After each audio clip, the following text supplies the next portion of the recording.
விவாஸ் good morning. கொஞ்ச நாளாக நான் வீடியோ போடாமல் பிரேக் கொடுத்துருந்தேன் கார்டனுக்கு. எதனாலன்னா மல்லி சீசன் முடிஞ்சதுனால. இன்றைக்கி என்ன நான் வீடியோவில் போட போகிறேன்னா, நம்ம வீட்டில் இருக்க காய்கறியை வச்சு நம்ம எப்படி போடணுன்னு ஏற்கனவே ஒரு வீடியோவில் உங்களுக்கு நான் சொல்லியிருக்கேன். அதில் வர அந்த காய்கறி விதைங்களை எடுத்து போட்டாலே நமக்கு தேவையான காய் வீட்டில் கிடைக்கும்னு. புதினா இப்போ நான் போட்டிருக்கேன், நீங்கள் பாருங்கள். இதில் நம்ம வீட்டிலருந்து நம்ம யூஸ் பண்ணிவிட்டு கீழே போடுற அந்த குச்சை தான் எடுத்து நட்டு வச்சுருக்கேன். இது நமக்கு எவ்வளோ புதினா நமக்கு திருப்பி தொடர்ந்து கொடுக்கும். எதையுமே நம்ம வேஸ்ட் பண்ண வேணாம். அது கூட ஒரு முறை நம்ம கீரை போட்டு விதைக்கு விட்டுட்டோன்னு சொன்னால் திரும்ப திரும்ப அந்த விதையவே நம்ம அப்படியே மண்ணில் விட்டு எடுத்தோன்னா ஃபுல்லாக நமக்கு கொடுக்கும். இதை விட புதுசாக நான் உங்களுக்கு ஒன்று காட்ட போகிறது என்னென்னா, சாமந்தி. மல்லி கார்டன் போய் இப்போ சாமந்தி கார்டனாக மாறி இருக்குது. ஒரு சின்ன செடி அதை உடச்சி எல்லா தொட்டிலையும் லைட்டாக அப்படியே நட்டு வச்சேன். இன்றைக்கி எனக்கு எவ்வளோ பூ கொடுக்குது. வைகுண்ட ஏகாதசிக்கு பெருமாளுக்கு 3 முழம் கட்டி போட்டேன். அவ்வளோ பூ வந்தது. இன்னும் வந்துட்டு தான் இருக்குது. உங்களுக்கு இந்த வீடியோவில் பார்க்கும்போதே தெரியும். நான் கிட்ட வச்சு காட்டுறேன் உங்களுக்கு.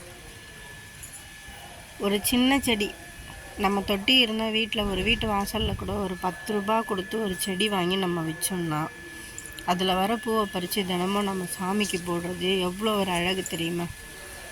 முடிஞ்ச வரைக்கும் வீட்டில் இருக்க லேடிஸ் டைம் ஸ்பெண்ட் பண்ணி கொஞ்சம் அழகாக கார்டனை டெவலப் பண்ணுவோம். அப்படி போட்டால் நல்லாயிருக்கும். இது என்ன மிளகான்னு எனக்கு தெரியல, ஆனால் இது வரைக்கும் நிறைய பறிச்சிட்டேன் நான். இந்த மிளகாவை வந்துகிட்டே இருக்குது. ஒரு இடத்துலேருந்து ஒரே ஒரு மிளகா விதை கொண்டு வந்து வச்சேன். மல்லி கார்டன்லாம் பார்க்குறதுக்கு கன்றாவியாக இருக்குது. வாழை மரமும் காற்றுல இலையெல்லாம் போயிடுது. இதெல்லாம் சாமந்தி தான். சின்ன சின்னதாக உடச்சி எனக்கு டைம் கிடைக்கும் போது தான் நட்டேன். புதினாவை பற்றி சொல்லியிருந்தேன்ல, இங்கே பாருங்கள். எங்கெல்லாம் இருக்கோ இடம் அங்கெல்லாம் சொருவி வச்சிடுறது. எவ்வளோ அழகாக வந்துருக்கு பாருங்கள். இது மஞ்சள் கனகாம்பரம் போயிடுச்சின்னு பார்த்தேன். திடீர்னு அதுக்கு கொஞ்சம் உயிர் வந்துடுச்சு.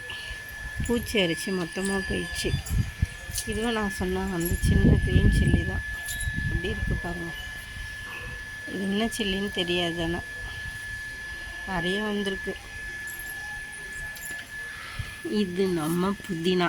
இதில் நான் இது வரைக்கும் நிறைய கட் பண்ணிட்டேன். மரம் மாதிரி போகுது, அதனால மல்லிச்செடியில் தூக்கி நிற்க வச்சுருக்கேன். உங்களுக்கு இந்த புதினாவே ஒரு வீடியோவாக எடுத்து போடணும் தனியான்னு பார்த்துட்டுருக்கேன். கொஞ்சம் பெருசாகட்டும். புதினாவை மட்டும் நான் எடுத்து போடுறேன். இது புதினா எங்கள் வீட்டில் மட்டும் யூஸ் பண்ணுறது இல்லை. எங்கே போனாலும் யார் யூஸ் பண்ணாலும் அது எல்லாத்தையும் எடுத்து மொத்தமாக போட்டு விட்டுறது.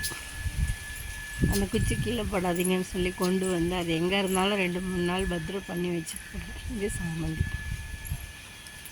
அவ்வளோ சாமந்தி பூக்குது பஸ். பார்க்குறதுக்கே சாமந்தி கார்டன் அவ்வளோ ஒரு அழகாக இருக்குது.